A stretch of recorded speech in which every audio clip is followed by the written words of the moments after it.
Digitalisation కాలేదు.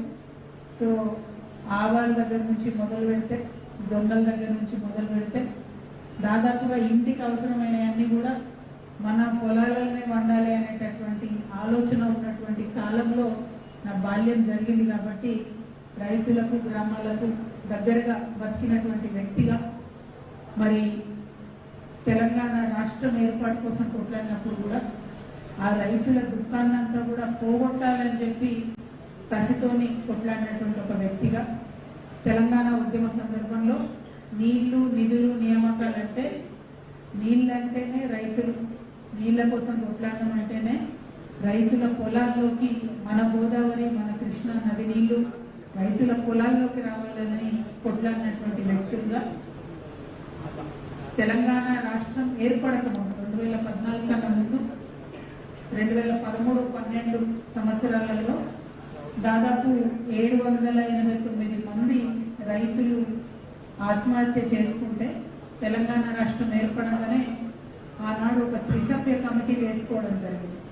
త్రిసభ్య committee వేసుకొని దాదాపుగా 400 మందికి మన ప్రభుత్వం ఆనాడు డైరెక్ట్గా మనిషికి 5 లక్షల రూపాయలు ఇస్తే, మిగతా వాళ్లకు చట్టరీత్యా అనేక కారణాల వల్ల సహాయం చేయలేకపోతే 389 మంది రైతులకు మన తెలంగాణ జాగృతి నుండి 4 సంవత్సరాలు వరుసగా 2500 రూపాయలు ప్రతి నెల వారికి పెన్షన్ ఇచ్చినటువంటి ఒక సంస్థగా, అంత అంతర్లీనంగా రైతుల సమస్యలను తీసుకొని ముందుకెళ్ళినటువంటి సంస్థగా తెలంగాణ జాగృతి ఉన్నది.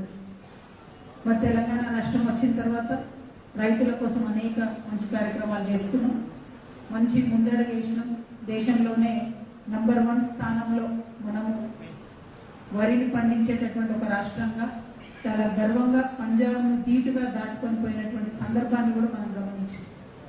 ఇంటర్నేషనల్ లెవెల్లో ఉన్నటువంటి సైంటిస్టులు అందరూ కూడా మరి అసలు టోటల్గా రైతు సమస్యలు తీరాలంటే ఏం చేయాలి, సమూలంగా రైతు అనేటటువంటి వాడికి పండించడం అనేటటువంటిది నాకు లాభం జరుగుతుందనే భావన రావాలంటే ఏం చేయాలి అని అంటే ఎంఎస్ స్వామినాథన్ గారు చెప్పినట్టుగా, అనేక మంది ఇంటర్నేషనల్ సైంటిస్టులు చెప్పినట్టుగా ఇన్పుట్ సబ్సిడీ అంటే పెట్టుబడి సహాయం చేయడం ద్వారా మాత్రమే రైతులు బాగుపడతారని తెలుసుకొని మరి ఆనాడు కేసీఆర్ గారు రైతులకు రైతు బంధు అనేటటువంటి కార్యక్రమాన్ని పెట్టి ముందుకు తీసుకెళ్లడం జరిగింది. మీ అందరికీ జరిగినటువంటి డెవలప్మెంట్స్ ఇంత ఉపోద్ఘాతం ఎందుకు చెప్తున్నా అంటే, మన వరంగల్ ఈ ప్రాంతం అంతా కూడా కాకతీయుల కాలంలో ఉన్నప్పుడు ఇక్కడ పంటలు పండించేటటువంటి విధానం, ఇక్కడి గొలుసుకట్టు చెరువుల విధానం, ఇక్కడ కాకతీయులు తవ్వించినటువంటి ఆనాటి చెరువులు వాళ్ళ పేర్లు కూడా సముద్రాలను పెట్టినంత అద్భుతంగా ఉన్నటువంటి ఒక జల విధానం, రైతులకు అనుగుణంగా పరిపాలించే విధానం ఇక్కడ నుండి తీసుకొని కేసీఆర్ గారు కూడా మిషన్ కాకతీయ అని చెరువులు బాగు చేసుకునేటటువంటి కార్యక్రమానికి పెట్టుకోవడం అంటే మన తెలంగాణ యావత్తు కూడా వరంగల్ నుంచి వ్యవసాయానికి సంబంధించి అనేకమైనటువంటి అంశాలను నేర్చుకున్నటువంటి సందర్భాన్ని కూడా గుర్తు చేసుకోవాలి. మరి ఇదే వరంగల్లో ఇప్పుడు ఉండేటటువంటి కాంగ్రెస్ ప్రభుత్వం రాహుల్ గాంధీ గారిని తీసుకొచ్చి ఇక్కడ నాయకుల మాటలు మనం ఎవరం నమ్మం కాబట్టి, ఇక్కడ నాయకులకు ఎవరికి పట్టారే లేదు కాబట్టి రాహుల్ గాంధీ గారిని తీసుకొచ్చి ఇక్కడ రైతు డిక్లరేషన్ పేరిట రైతు డిక్లరేషన్ చేయడం జరిగింది. మరి చేసినటువంటి ఆ రైతు డిక్లరేషన్లో ఇవాళ మనం ఒకసారి వెనక్కి తిరిగి చూసుకుంటే ఏమాత్రం కూడా ఫుల్ఫిల్ చేయనటువంటి పరిస్థితి కనబడుతుంది. రైతు డిక్లరేషన్ చేయగానే వరంగల్ రైతన్నలంతా కూడా ఆల్మోస్ట్ 1982 నుండి ఎన్నడూ కాంగ్రెస్ రానని సీట్లు ఈసారి గెలిపించింది. 12 సీట్లు ఉంటే 10 సీట్లు కాంగ్రెస్ ఎమ్మెల్యేని గెలిపించి వరంగల్ రైతన్నలందరూ కూడా కాంగ్రెస్ పార్టీని నమ్మి ఓట్లేసి, నమ్మినటువంటి రైతులను నిండా ముంచినటువంటి సర్కారు ఇప్పుడు నడుస్తున్నటువంటి కాంగ్రెస్ సర్కార్. ఇవాళ రాహుల్ గాంధీ గారిని మేము ఛాలెంజ్ చేస్తూ ఉన్నాం, రేవంత్ రెడ్డి గారిని మేము అడుగుతా ఉన్నాం.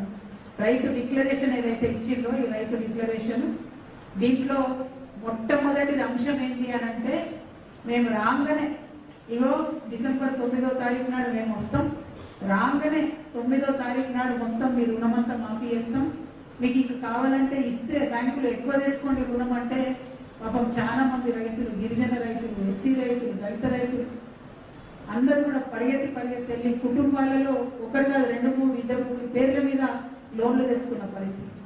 తీరా చూస్తే మొన్నటిదాకా సాగదీసి తెలంగాణలో ఉన్న అన్ని దేవుళ్ళ మీద ఒట్టు పెట్టి 50% కూడా రుణమాఫీ చేయనటువంటి పరిస్థితి ఇవాళ కాంగ్రెస్ ప్రభుత్వం తీసుకొచ్చింది. దాంతో నష్టం ఎవరు జరిగింది?